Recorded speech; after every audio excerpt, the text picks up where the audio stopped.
ಮುನಿರತ್ನ ಹೇಳಿಕೆಯ ವಿಡಿಯೋವನ್ನು ಟ್ವೀಟ್ ಮಾಡಿರುವ ಕಾಂಗ್ರೆಸ್, ಸಮಾಜದಲ್ಲಿ ಸಾಮರಸ್ಯ ಕದಡೋದು ಬಿಜೆಪಿಯ ಹುಟ್ಟುಗುಣ. ಮುನಿರತ್ನ ಹೊಡಿರಿ ಬಡಿರಿ ಅಂತ ನಿರ್ದೇಶನ ನೀಡುತ್ತಾ ಇರೋದು ಬಿಜೆಪಿಯ ರೌಡಿ ಮೋರ್ಚಾದವರಿಗ ಅಥವಾ ಕನ್ನಡ ಭಾಷಿಕರಿಗ, ತಮಿಳು ಭಾಷಿಕರಿಗೂ ದ್ವೇಷ ಹಚ್ಚುವ ಕೆಲಸವೇ ಇದು. ಹಿಂಸೆಗೆ ಪ್ರಚೋದಿಸುವ ಮುನಿರತ್ನ ವಿರುದ್ಧ ಚುನಾವಣಾ ಆಯೋಗ ಕೂಡಲೇ ಕ್ರಮ ಕೈಗೊಳ್ಳಬೇಕು ಅಂತ ಕಾಂಗ್ರೆಸ್ ಆಗ್ರಹಿಸಿದೆ.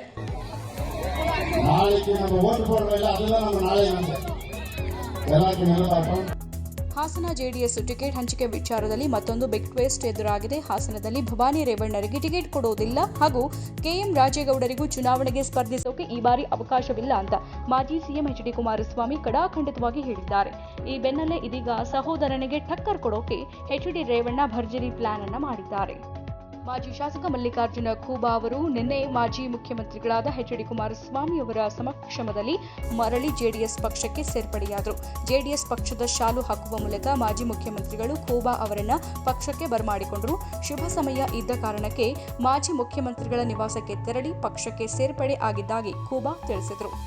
ಮೇ 10ರಂದು ನಡೆಯಲಿರುವ ವಿಧಾನಸಭಾ ಚುನಾವಣೆಯಲ್ಲಿ ಗೋಕಾಕ ಹಾಲಿ ಶಾಸಕ ರಮೇಶ್ ಜಾರಕಿಹೊಳಿ ಸತತ 7ನೇ ಬಾರಿಗೆ ಗೆಲುವು ಸಾಧಿಸುವ ವಿಶ್ವಾಸದಲ್ಲಿದ್ದು ಕಾಂಗ್ರೆಸ್ ತನ್ನ ಕಾರ್ಯತಂತ್ರವನ್ನು ಗಂಭೀರವಾಗಿ ರೂಪಿಸ್ತಾ ಇದೆ.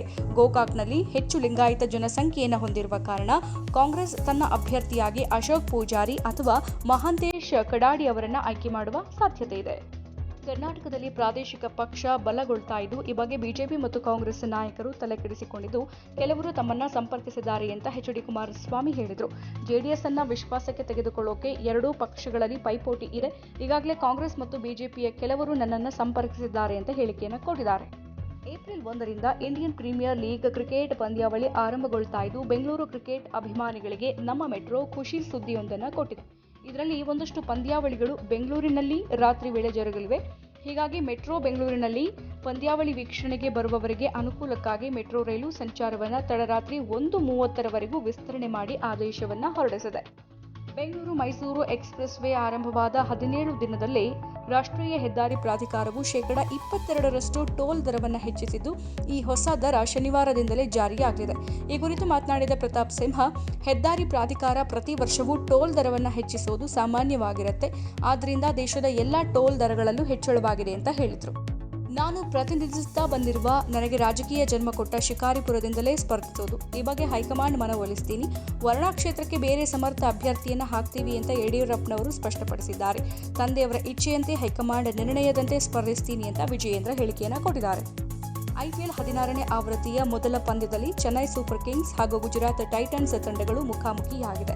ಈ ಪಂದ್ಯದಲ್ಲಿ ಟಾಸ್ ಸೋತು ಮೊದಲಿಗೆ ಬ್ಯಾಟಿಂಗ್ ನಡೆಸಿದ ಚೆನ್ನೈ ಸೂಪರ್ ಕಿಂಗ್ಸ್ ತಂಡದ ಪರವಾಗಿ ಋತುರಾಜ್ ಗಾಯಕ್ವಾಡ್ ಸ್ಫೋಟಕ ಪ್ರದರ್ಶನವನ್ನು ನೀಡಿ ಮಿಂಚಿದ್ದಾರೆ.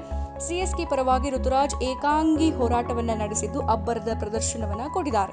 ಸ್ಟಾರ್ ನಟಿಯರಾದ ರಶ್ಮಿಕಾ ಮಂದಣ್ಣ ಮತ್ತು ತಮನ್ನಾ ಭಾಟಿಯಾ ಐಪಿಎಲ್ ಟಿ20 ಟೂರ್ನಿಯ 16ನೇ ಆವೃತ್ತಿಯ ಉದ್ಘಾಟನಾ ಸಮಾರಂಭದಲ್ಲಿ ಮನೋರಂಜನಾ ಕಾರ್ಯಕ್ರಮ ನೀಡುವ ಮೂಲಕ ಮಿಂಚು ಹರಿಸಿದರು. ರಶ್ಮಿಕಾ ಕೆಂಪು ಹಾಗೂ ಚಿನ್ನದ ಬಣ್ಣದ ಬ್ಲೌಸ್ ಹಾಗೂ ಸ್ಕರ್ಟ್ ಧರಿಸಿ ಸಾಮಿ ಸಾಮಿ ಹಾಡಿಗೆ ಹೆಜ್ಜೆ ಹಾಕಿದರು. ತಮನ್ನಾ ಭಾಟಿಯಾ ಪುಷ್ಪ ಚಿತ್ರದ ಊ ಅಂಟವಾ ಸೇರಿದಂತೆ ಹಲವು ಹಾಡುಗಳಿಗೆ ಹೆಜ್ಜೆ ಹಾಕಿ ಗಮನವನ್ನು ಸೆಳೆದರು.